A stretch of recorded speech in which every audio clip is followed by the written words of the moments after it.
मन का कुछ ऐसा स्वरूप है कि जो चिंतन करता है वस्तु व्यक्ति स्थान का, ये तदात्म होकर करता है। मानो ये वही बन जाता है। जैसे स्वप्न में एक मन ही पूरा संसार बन जाता है। मैं, तू, राग द्वेष, लड़ाई झगड़ा, सुख दुख, ये सब मन ही बन जाता है। स्वप्न में मन के सिवा कोई दूसरा नहीं होता। ये जाल बुन करके नया संसार खड़ा कर देता है। इसके स्वरूप को उपासक को समझना चाहिए। जिस समय मन जो चिंतन करता है वो तदाकार रूप हो जाता है, और हम मन में तन्मय है, इसलिए हमारी वही दशा हो जाती है जो मन की होती है। श्रवण करके उसे मनन करना, मानो परमात्म स्वरूप में तन्मय होना है। जब हम मनन कर रहे होते हैं उस समय तो परमात्म स्वरूप में होते हैं, पर बिना धारणा के थोड़ी ही देर में वो बदल जाएगा। इसलिए धारणा आवश्यक है। धारणा पुष्ट हो गई तो एक रस स्थिति बनी रहेगी, सम स्थिति बनी रहेगी। विषम संसार पर विजय प्राप्त करके उसको जो सुख मिलता है वो वही जानता है जो सुख में निमग्न है। दूसरा कोई कल्पना भी नहीं कर सकता। इस मन के बंधन में जो विवश होकर के बंध करके चेष्टाएं करते रहते हैं वही दुर्गति को प्राप्त होते हैं। संतों ने इस मन के स्वरूप को बताया। बड़े महापुरुष हुए सुंदरदास जी। अगर इसका स्वरूप समझिए मन का, अगर मन स्त्री का चिंतन करे तो काम भाव से तदाकार हो जाता है। अब इतनी व्यथा पैदा होगी, सह नहीं पाएगा, क्रियाओं में उतरेगा, चेष्टाओं में उतरेगा, पागलपन। गोवा मदांधो मदना तुरोवा। अंधों में भी बड़ा अंधा कौन है? बोले जिसको काम ने अपने वशीभूत कर लिया है। उसे नहीं दिखाई देता अनुजा तनुजा, उसे नहीं दिखाई देता धर्म, उसे नहीं दिखाई देती पवित्रता। वो मदांध हो जा। गोवा मदांधो मदना तुरोवा। समझो इस मन के स्वरूप को। अब जिस समय मन काम में तदात्म हो रहा हो तो उसको हटाने की सामर्थ्य केवल एक में ही है, ध्यान रखना, नाम। ये अपनी जाल बुनने की वृत्ति में आपको तदात्म करने की चेष्टा करेगा। अगर तदात्म हो गए तो हो गया उसका काम। कोई पास हो या ना हो, वो अपना काम कर लिया, हृदय को गंदा कर दिया। और अगर उसी जलन में आपका नाम चल रहा है, राधा राधा राधा राधा वल्लभ राधा वल्लभ, तो इसकी एक भी चाल नहीं चल पाएगी। तुम्हारा हृदय बिल्कुल सुरक्षित। इसीलिए निरंतर कहा गया, इसीलिए कहा गया हानि हरिवंश के नाम अंतर पड़े। बड़ी हानि है जिस समय नाम नहीं चल रहा होता और मन किसी विषय का जाल बुन रहा है और आप उसमें तदात्म हो रहे हैं। पकड़िए इस बात को। यदि परम आनंद में डूबना चाहते हैं तो ये लड़ाई लड़ना ही पड़ेगा, आपको लड़ना पड़ेगा। जब मन किसी भोग में तन्मयता प्राप्त कर रहा है और आपको घसीट कर तन्मय करना चाहता है, इसकी चाल यही है। उस समय आपको सावधान होकर के नाम पर ध्यान देना है। अगर नाम भगवान का पहरा है तो इन दुष्ट प्रवृत्तियों की चाल नहीं चल पाएगी। नाम पाहरो दिवस निशी, रात दिन ऐसा पहरेदार जो कभी सोता नहीं हो, कभी भी आपको सोने नहीं देगा। मोह निद्रा में नहीं सोने देगा, अज्ञान निद्रा में नहीं सोने देगा। जो नाम जापक शयन करते हैं तो मानो समाधि में रहते हैं। सोवत हु रसनारटे राधा कृष्ण सुनाम। चेतना जगी तो कोई पद चल रहा है या मंत्र चल रहा है या नाम चल रहा है। चेतना लुप्त है तो उस समय समाधि में स्थित है। उसका एक एक क्षण महाभजन होता है जो प्रभु को समर्पित चित्त वाला होता है। अगर मन किसी के प्रति क्रोध करता है तो उसी समय ये क्रोध रूप हो जाता है। आग अंदर क्या इसका अहित कर दूं। इसकी पहचान है कि क्रोध है कि क्रोध का नाटक है। जब आपके हृदय में उसका अमंगल करने का संकल्प बनने लगे, उसको दंड देने की बात आने लगे और अशब्द निकलने लगे, समझ लेना इस समय क्रोध का आवेश हो गया है। मन क्रोध रूप हो गया है। और जब मन मैं, तू, तेरा, मेरा, अच्छा बुरा इसका चिंतन करता है तो ये मायामय हो जाता है। तो मन बूढ़त माया की कूपा, ये उस माया कूप में भटक जाता है। और जिस समय ये ब्रह्म चिंतन करता है, भगवत चिंतन करता है, प्रिया प्रीतम का नाम रूप लीला चिंतन, ये प्रिया प्रीतम में हो जाता है। बिल्कुल सत्य मानिए। इससे लड़ाई लड़नी ही पड़ेगी आपको। इसके लिए तैयार हो, मन को हराना पड़ेगा। ये बहुत काल से हमें हराए हुए है, अब इसे परास्त करना होगा। मन ही मारी तन हारी के वृंदावन में गाज। यदि मन से आप नहीं लड़ेंगे तो मन ही के भ्रमते जगत यह देखियत, मन ही के भ्रम गए ये जगत बिलात है। मन ही के भ्रम जेवरी में उपजत सांप, मन के विचारे सांप जेवरी समात है। मन ही के भ्रमते मरीचिका कुजल कहे, मन ही के भ्रम सी पर रूपो ही दिखात है। सुंदर सकल यह दिसे मन ही को भ्रम, मन ही को भ्रम गए ये सब ब्रह्म हुए जात है। सर्वम खलमिदम ब्रह्मणे नानास्ति किंचन मत्तः परतरम नान्यत किंचिदस्ति धनंजय। मेरे सिवा और कुछ नहीं है। जब मन इस भ्रम को सत्य स्वीकार कर लेता है, मैं पुरुष, मैं स्त्री, मैं अच्छा, ये बुरा, ये फंस गया माया जाल में। ये अच्छा, ये बुरा, ये निंदनीय, ये प्रशंसनीय, ये गुण, ये अवगुण, दोनों मायाकृत हैं। सुनो तात मायाकृत गुण दोष अनेक, गुण या उभय न देखी, देखी सो अविवेक। ये दो दिखाई देना ज्ञान का लक्षण है, गुण दोष, निंदा स्तुति, अच्छा बुरा। आप कितने ज्ञानी हैं या कितने बड़े भक्त हैं, आप देखिए अपने मन को। अगर मैं तू, मेरा तेरा, अच्छा बुरा ये द्वंद्व है तो अभी मन माया में फंसा हुआ है। ये माया कहीं और नहीं, तुम्हारे मन में ही है। मन ही के भ्रम गए जगत बिलात है। कैसे? जैसे स्वप्न टूटा साफ झूठा, ऐसे पूरा संसार झूठा। उमा कहूं मैं अनुभव अपना, सत हरि भजन जगत सब सपना। ये किसी जीव का अनुभव नहीं है, ये ईश का अनुभव है।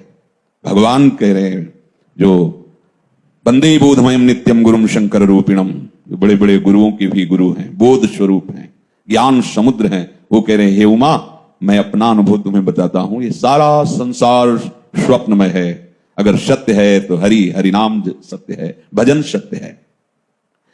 जैसे दूर पड़े हुए रस्सी में सांप का भ्रम हो जाता है, जब हम देखते हैं तो सांप की सत्ता ही नहीं रहती, केवल रस्सी होती है।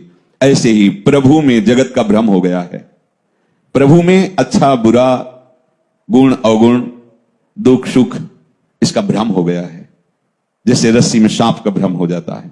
गुरु कृपा से उनके वचन रूपी सूर्य के प्रकाश में जब हम देखते हैं तब दिखाई देता है कि ये जो नानात्व का भ्रम था, ये अज्ञान से था, ये अंधकार के कारण था। वस्तुतः मेरा प्रभु ही सब रूपों में रम रहा है।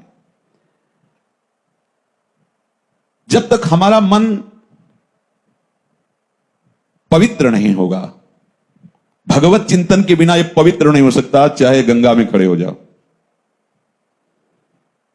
राम राम राम जी जो लो तू न जपी है, तो लो तू कहूं जाए तिहू ताप तपी है। सुरसर तीर बिन नीर दुख पाई है, सुरतर तरे तो ही दारिद सताई है। गजब कर दिया, महापुरुषों ने हृदय खोल के रख दिया। यदि आप नाम नहीं जप करोगे तो गंगा के किनारे भी प्यासे मरोगे, कल्पतरु के नीचे भी तुम दरिद्रता से युक्त रहोगे। न सोते न जागते, न स्वप्न में भी तुम्हें कभी शांति नहीं मिलेगी। जितना तुम उपाय करोगे छूटने का, उतना और बंधते चले जाओगे। छूटिवे के जतन विशेष बांधे जाएगो, और अमृत सान करके भी भोजन पाओगे तो विष हो जाएगा। ये महापुरुषों के वचन है। नाम और भगवत आश्रय ये उल्टा मार्ग है। जगत के व्यक्तियों से इस मार्ग की सलाह नहीं ली जाती। हम भजन करना चाहते हैं, हम वृंदावन वास करना चाहते हैं, हम सत्संग जाना चाहते हैं, ये मायाग्रस्त जीवों से सलाह नहीं ली जाती, क्योंकि वो इस मार्ग को जानते ही नहीं।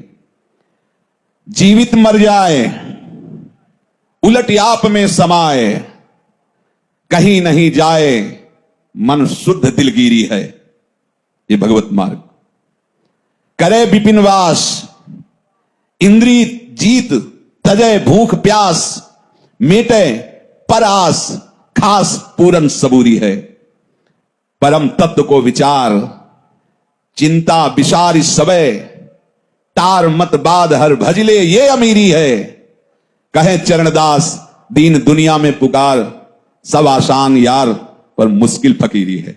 ये जो भगवत मार्ग है, फिक्र फार फकनी करे ताको नाम फकीर, कोई चिंता नहीं, केवल चिंतन। जीवित मर जाए। एक बार साथ थे मुरारी वगैरह भी, गुरुजी से ऐसे कभी कभी कृपा करके बात, किसी को लेकर उनके प्रतिकूल आचरण के प्रति, तो कहां तक से क्या गला कटवा दे? हाँ हमने कटवा दिया। गुरुजी ने कहा हमने कटवा दिया। कटवाना पड़ता है गला। चुप हो गए, आगे उत्तर नहीं। हाँ, अब यह अस्तित्व यदि है कि तुम जीवित हो तो कटवाना पड़ेगा। तुम्हारा अस्तित्व नहीं रहना चाहिए इस मार्ग में, और जगत में अपना अस्तित्व बनाया जाता है। उल्टा मार्ग है ये। यहां अस्तित्व मिटाया जाता है और वहां अस्तित्व सजाया जाता है। संसार में अस्तित्व है हमारा, और यहां अस्तित्वहीन किया जाता है, तभी वो वस्तु का प्रकाश होता है।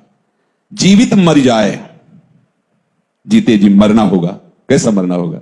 जैसे मरे मुर्दा को गाली दो या फूल माला चढ़ाओ, कुछ नहीं, उधर से कोई भी संकेत आपको नहीं मिलेगा। क्यों? क्योंकि मरा हुआ है। ऐसे जो परमहंस महापुरुष होते हैं, जिन्होंने अपने मन को मार दिया है, आप उनको चंदन लगाओ और वहीं दूसरा उसका अपमान करे, तो चंदन लगाने वाले के प्रति और अपमान करने वाले के प्रति, दोनों के प्रति समान दृष्टि होगी, अर्थात भगवत बुद्धि होगी। इन क्रियाओं से उनका कोई संबंध नहीं रहता। इसने चंदन लगाया तो अच्छा कार्य किया, उसने गाली दी, कूड़ा करकट फेंका तो बुरा कार्य किया, ऐसा नहीं। दोनों के प्रति समान भाव। तो यह कब होता है? जब मन मर जाता है। जब मन मरता है तो सूक्ष्म होता है, और सूक्ष्म मन ही प्रेम गली में चल पाता है। ये स्थूल मैं मेरा तू तेरा वाला मन नहीं चल पाता। इसीलिए जब गुरुजन मैं मेरा और तय तेरा पर प्रहार करते हैं, तो उपासक अज्ञान के कारण भाग पड़ता है कि मेरा तो अस्तित्व ही चला जाएगा, मेरा तो मान ही नष्ट हो गया। तो यही तो बाधक है आपके भजन में। जो मान है, सबसे पहले इसी का त्याग करना है। जो परम पद में आरूढ़ महापुरुषों के लक्षण बताए भगवान ने, उसमें सबसे निर्माण अमोहा, पहले निर्माण, मान रहित। सबहि मान प्रद आप मानी, कहने में बहुत सरल है, लेकिन इसको उतारना भगवान नाम बल से ही संभव हो सकता है, भगवत कृपा से संभव हो सकता है। जीवित मर जाए। विचार करो, मरा पुरुष कभी कुछ मांगता है क्या? ऐसे आपको भी नहीं मांगना। मेरा जीवन प्रभु के अधीन है, जथा लाभ संतोष सदा काहो सुख कछु न चाहूंगा। बिल्कुल उलटी आप में समाये। ये भगवत मार्ग को समझिए, ये ज्यादा हल्ला मचाने वाला मार्ग नहीं। पलट जाओ। अभी तक बहिर्मुख भ्रमण करते रहे, तू तेरा मैं मेरा, ये अच्छा ये बुरा। अब लौट पड़ो, अपने देश में आओ। ये सब बाहर जो फैलाया है समेट लो। पर बिखरी पर्यो मन सिमटत नाही, इंद्रिन लीनियो जीत, ध्रुवदास जी ने कहा। और ऐसा फैल गया है कि समेटने की हिम्मत नहीं पड़ती। जहां मीठी मीठी परिवार की बातें अमृतमयी लगती हैं, गुरुजनों की बातें कैसी लगती हैं? विष जैसी। तो जिनकी बातें प्रारंभ में विषवत लगती हैं, उनका परिणाम अमृत स्वरूप होगा। यद तग्रे विष में हूं, अरे मत भागो, मत जाओ। वहां 4:30 बजे से सत्संग होता है, और यही तो सोने का टाइम होता है। अब 4:30 बजे आने का मतलब है 3 बजे से दिनचर्या प्रारंभ, तभी तो ये विष जैसा लगेगा ना। ये छोड़ो, इनसे संबंध हटाओ, ऐसे हटो, ऐसे चलो, ये विष जैसा लगता है। अरे खूब बढ़िया सो, चक पाओ, बाल भोग करो, मन आवे तो टहल के आरती देख या ना। ये अमृत जैसा लगा, लेकिन ये अमृत विष में डुबो देगा, और ये विष अमृत में पहुंचा देगा। उलटी आप में समाये। ये हमारा भगवत मार्ग मौन से पुष्ट होता है। कोई भी चाह मत करो। जो आपको जिस समय जैसी व्यवस्था करनी, बिल्कुल मालिक के हिसाब से होगी। आप निश्चिंत रहो, आप चिंता मत करो, आप चिंतन करो, आप बिल्कुल बेपरवाह हो जाओ, चिंतन करो उनका। कहीं नहीं जाए मन शुद्ध दिलगिरी है। आपका मन अपने आराध्य देव के सिवा कहीं ना जाए। अब आप देखो, आप कितने भोरे हो कि परम धन नाम का चिंतन छोड़कर किसी व्यक्ति के राग का चिंतन, द्वेष का चिंतन, विषय का चिंतन। आप देखो, अंदर देखो ना, थोड़ी देर अंदर देखो। आप जब खाली होते हो तो मन में तदात्म होकर आपका मन क्या आपका चिंतन करवाता है? देख लो, लिख लो इस बात को अपने हृदय में। ये किसी व्यक्ति का चिंतन करा रहा होगा, किसी वस्तु का चिंतन करा रहा होगा, किसी स्थान का चिंतन करा रहा होगा, किसी घटना का चिंतन करा रहा होगा, और वो रागात्मक होगी या द्वेषात्मक होगी। रागात्मक होगी तो फंसोगे, द्वेषात्मक होगी तो फंसोगे। तो फिर हम भजन कब करेंगे? उसी समय उसको डांटो और उसकी इस वृत्ति को काटो और लगाओ वहां नाम। नहीं, राधा राधा राधा राधा राधा राधा राधा राधा, यह है उलट आप में समाए कहीं नहीं जाए। अब मन जहां जा रहा है वापस, हम इतना सुंदर प्रभु के नाम का चिंतन छोड़कर राग द्वेष का चिंतन करें। आप देखो ना, अंदर राग द्वेष की वृत्ति को हम बढ़ावा दे रहे हैं बैठे बैठे चिंतन। उसने 10 साल पहले कहा था, 6 महीना पहले उसने ऐसे किया था। अरे अब क्या है उसका महत्व? नाम जपना वो बहुत अच्छा लगा था, वो बहुत सुंदर। मन नहीं नहीं कुछ अच्छा, सब भ्रमात्मक। राधा राधा राधा। और करे विपिन वास, श्री वृंदावन का वास अहो भाग्य, अहो भाग्य। क्या कहना, जिन्होंने हर अव्यवस्था को सहने की हिम्मत करके वृंदावन वास स्वीकार किया है। कल किसी उपासक से कह रहे थे, जो वो कह रहे थे हम संत बनना चाहते हैं, तो हम कह रहे थे कि ये पहली बात समझ लो, अगर व्यवस्था देख के संत बनना चाहते हो तो मत बनना। जो उपासक प्रारंभ में सुविधा का भोक्ता बन जाता है वो जान ही नहीं पाता कि साधुता किसे कहते हैं। जो प्रारंभ में निश्चय कर लेता है हर कष्ट सहूंगा, कुछ नहीं कहूंगा और ना चाहूंगा, वो इस मार्ग का पथिक है। वो भेष बदले या ना बदले, हर कष्ट सहूंगा, कभी कुछ नहीं कहूंगा और कभी किसी से कुछ नहीं चाहूंगा। इससे क्या हुआ? सीधे प्रभु की शरणागति पुष्ट हो गई। कहना सुनना क्या, जब तुम देख रहे हो जैसे चला रहे हो चलाओ ना। हमारा प्रश्न खत्म हो गया, क्योंकि हम आपके हो गए। अब आप प्रश्न उत्तर जानो अपने, कैसे चलाना है, क्या करना है। उलटी आप में समाए, यही मन की शुद्ध दिलगिरी, यही है भगवत आराधना, यही है भगवत चरणारविंद का